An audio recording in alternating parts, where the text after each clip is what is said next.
இந்த மாணவர்களை ஏற்றிச் செல்லும் ஆசிரியர் பெருந்தைகளே மற்றும் இங்கு வருகின்ற பெரியோர்களே, உங்கள் அனைவருக்கும் எங்களுடைய பணிவான வணக்கங்கள்.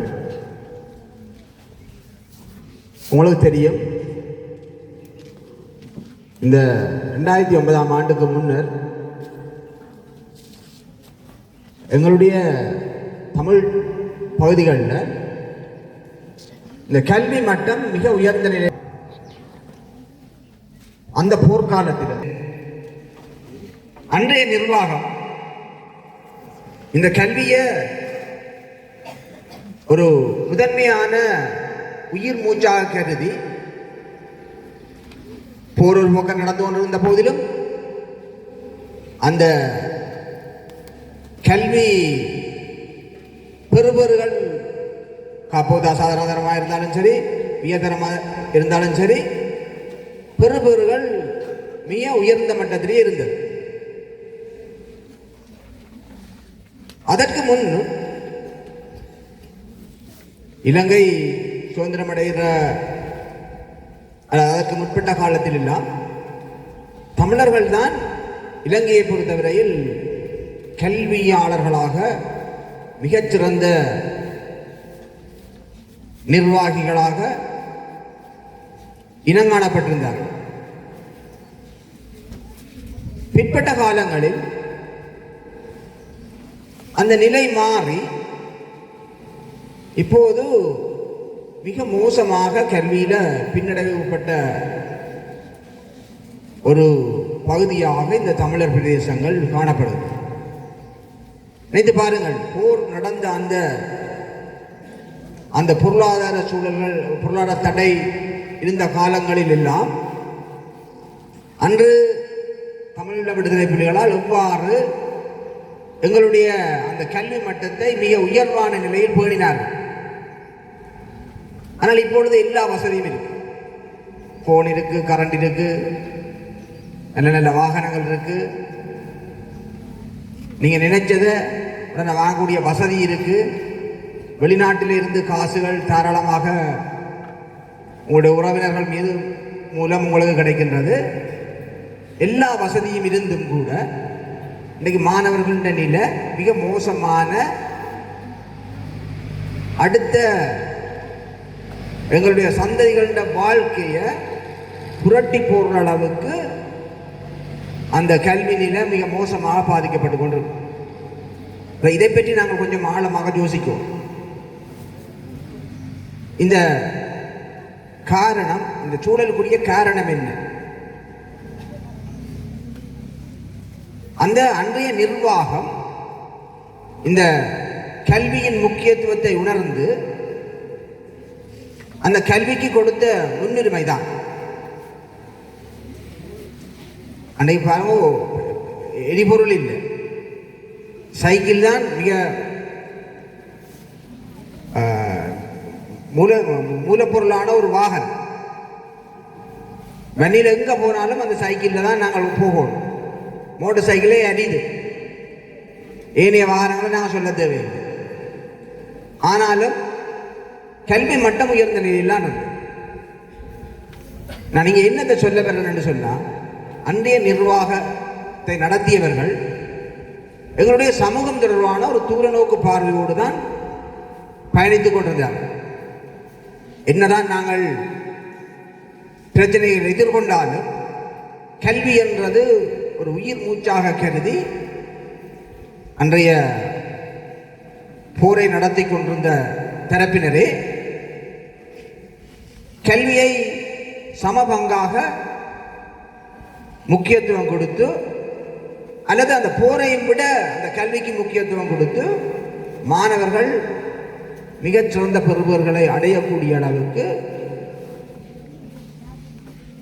கற்கக்கூடிய சூழல்களை உருவாக்கி கொடுத்தார். இந்த உலகத்தில் கல்வி என்றது ஒன்று இருக்கு, மற்ற புத்தி சாதுரிய தன்மை ஒன்று இருக்கு. ரெண்டு ஒன்று இல்லை.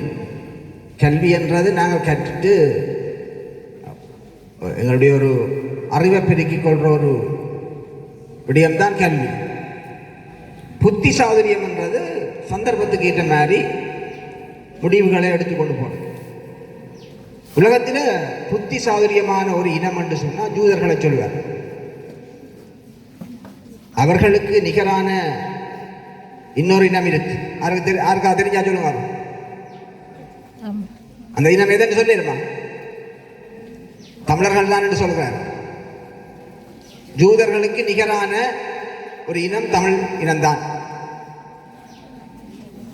தெரியும் உங்களுக்கு,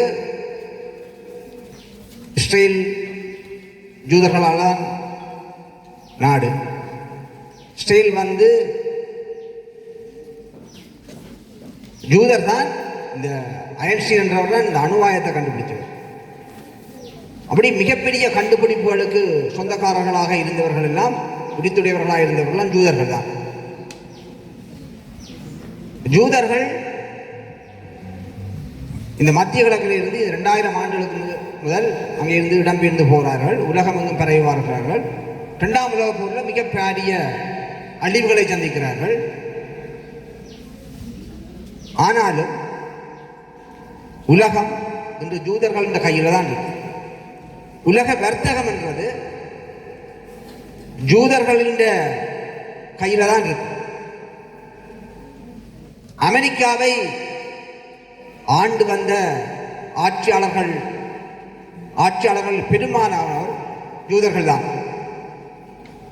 பராக் ஒபாமாவை இப்ப இருக்கிற ட்ரம்பையும் தவிர இதற்கு முதல் இருந்த ஜனாதிபதிகள் எல்லாம் ஜூதர்கள் தான். உலகத்தில் முன்னணியில் இருக்கிற பெரும்பான்மையான நாடுகளை அங்கு ஆட்சியை தீர்மானிப்பவர்கள் சக்தியாக ஜூதர்கள் தான் இருந்து வருகிறார். ஜூதர்கள் மிக பலம் வாய்ந்த புத்தி சாதுரியமான ஒரு இனமாக இந்த உலகத்தில் வாழ்ந்து கொண்டிருக்கிறார்கள். இந்த உலக வர்த்தகத்தை தீர்மானிக்கும் சக்தியும் இந்த ஜூதர்கள கையில் தான் இருக்கு. இன்றைக்கு உங்களுக்கு தெரியும், மத்திய கிழக்கில் தான் எண்ணெய் வளம் கூட இருக்குது. ஆனால் எண்ணெய் வளத்தை, எண்ணெயின் விலையை, எண்ணெயின் வர்த்தகத்தை தீர்மானிக்கிற நாடு அமெரிக்கா. அதான் இந்த ஆயில் டாலர்ஸ் என்று சொல்லுவாங்க. அமெரிக்காண்ட வர்த்தகம் மத்திய கிழக்கில் உள்ள எண்ணெயை மையமாக கொண்ட அந்த எண்ணெய் டாலர்ஸ்லேயே தங்கியிருக்கு. அவ்வாறான ஒரு பலமான ஒரு இனமாக ஜூதர்கள் வாழ்ந்து கொண்டிருக்கிறார்.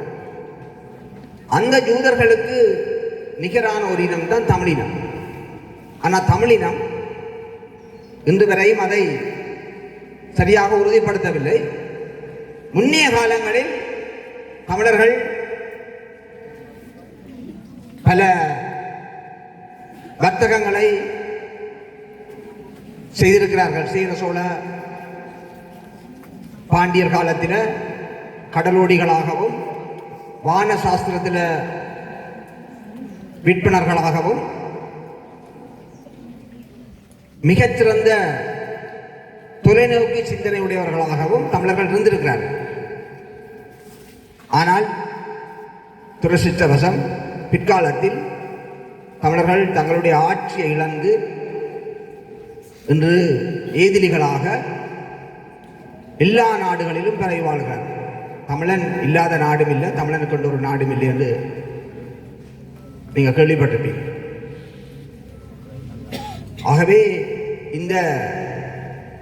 இந்த சூழல்களை மாணவர்களாகிய நீங்கள் நிச்சயம் கருத்தில் கொள்ள வேண்டும். அவ்வாறு கருத்தில் கொண்டு உங்களுடைய அந்த கல்வியை நீங்கள் மிகச்சிறந்த பெறுபொருள்களை பெற்று மீண்டும் முன்னைய காலங்களில் நாங்கள் எவ்வளவு கல்வி உயர்வான மட்டத்தில் இருந்தோமோ அந்த நிலையை அடைவதற்கு உங்களுடைய முயற்சிகளை காட்ட வேண்டும்.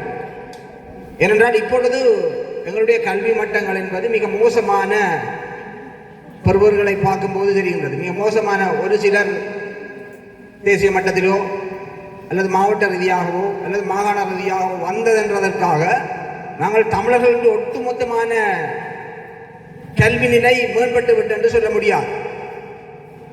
நாங்கள் சராசரியாக ஒரு சிறந்த பெறுபவர்களை பெற்றால்தான் நாங்கள் எங்களுடைய மக்களுடைய கல்வி நிலையை பற்றி நாங்கள் ஒரு பெருமை பெறுற அளவுக்கு இருக்கும். ஆகவே இந்த எங்களுடைய மாணவர்கள் அல்லது கல்வியாளர்கள் அந்த நிலை குறித்து நாங்கள் மிகுந்த அக்கறை உள்ளவர்களாக செயல்பட வேண்டிய ஒரு முக்கியமான காலகட்டத்துக்குள் நாங்கள் வாழ்ந்து கொண்டிருக்கிறோம். இந்த சூழல்களில் நாங்கள் கருத்தில் கொள்ளாமல் நாங்களும் இந்த காலங்களுக்கு ஏற்ற மாதிரி எழுந்த மானத்தில் வாழ பழகிட்டோம் என்றால் நாங்கள் முற்றாக எங்களுடைய அந்த ஆட்சி திறமையை நாங்கள் இழந்தது போல் எங்களுடைய கல்வி அந்தஸ்தையும் நாங்கள் இழந்து விடுவோம். அவை ஒரு மனிதனுடைய வாழ்க்கையில் கல்வி எவ்வளவு முக்கியமானது என்பதை நீங்கள் அறிவீர்கள். அவை அந்த இழந்த கல்வியை எங்களுடைய தமிழ் சமூகம் மீண்டும் பெற்று உயர்வான ஒரு வாழ்க்கை முறைமையை அனுபவிப்பதற்கு மாணவராகிய நீங்கள் தான் அந்த முயற்சிக்கான கால்கோள் இட வேண்டும். எனவே இந்த காலங்களில் உங்களுடைய அந்த பொன்னான கல்வி காலங்களை மிகவும் பெறுமதியாக பயன்படுத்தக்கூடிய முறைமையில் நீங்கள் சிந்திப்பவர்களாக செயல்படுவர்களாக எங்களுடைய சமூகத்தை தொடர்ச்சியாக முன்னோக்கி கொண்டு நகர்த்துவர்களாக இருக்க வேண்டும். இன்றைய சிறார்கள் தான் நாளைய தலைவர்கள். அவர் இன்றைக்கு ஒரு சின்ன பிள்ளையை நாங்கள் பார்க்குறோம் என்று சொன்னால் அது ஒரு குழந்தை பிள்ளையாக மட்டும் பார்க்கக்கூடாது. அது நாளைய ஒரு தலைவராக அந்த பிள்ளையின் செயல்பாடுகள் இருக்க வேண்டும். தலைவராக வரக்கூடிய அளவுக்கு அவருடைய செயல்பாடுகள் இருக்கிறதா என்பதை நாங்கள் நன்கு வடிவாக அவதானித்து அவருடைய அந்த செயல்பாடுகள் முன்னோக்கி சென்று நாளைய எங்களுடைய சமூகத்தை நிர்வகிக்கக்கூடிய ஒரு ஆளுமை உள்ள தலைவராக வர வேண்டும் என்பது மிக முக்கியமான எங்களுடைய வேண்டுகோளாக இருக்கின்றது. ஆகவே எங்களுடைய இந்த மாணவர்களின் பெற்றோர்கள் அவர்களோடு அவருடைய சகோதரர்கள் அவர்களை இந்த கல்வியில் ஏணியாக ஏற்றிச் செல்லும் ஆசிரியர்கள் நிச்சயமாக ஒரு குறுகிய பார்வை இல்லாமல் எங்களுடைய சமூகத்தினுடைய ஒட்டுமொத்தமான கல்வி வளர்ச்சிக்காக நீங்கள் எல்லாரும் கடுமையாக உழைக்க வேண்டியிருக்கிறது. அவ்வாறு உழைத்தால்தான் நாங்கள் நல்லதொரு சமூகத்தை, நல்லதொரு தமிழ் சமூகத்தை, கல்வி சமூகத்தை கட்டி வளர்க்க முடியும். அதுதான் எங்களுடைய நாளைய சமூகத்தின் வாழ்க்கையை தீர்மானிப்பதாகவும் அந்த நாளைய சமூகத்தின் நிலையை தீர்மானிப்பதாகவும் இருக்கு. எனவே இந்த விடயங்களை புரிந்து கொண்டு இந்த தொடர்ச்சியாக இந்த மாணவர்களுடைய கல்வி வளர்ச்சிக்கான முயற்சிகளை திட்டமிட்டு முன்னெடுத்த வேண்டும் என்பது எங்களுடைய வேண்டுகோளாக இருக்கின்றது. நன்றி. மக்களுடன் போராளிகள், மக்களுக்காக.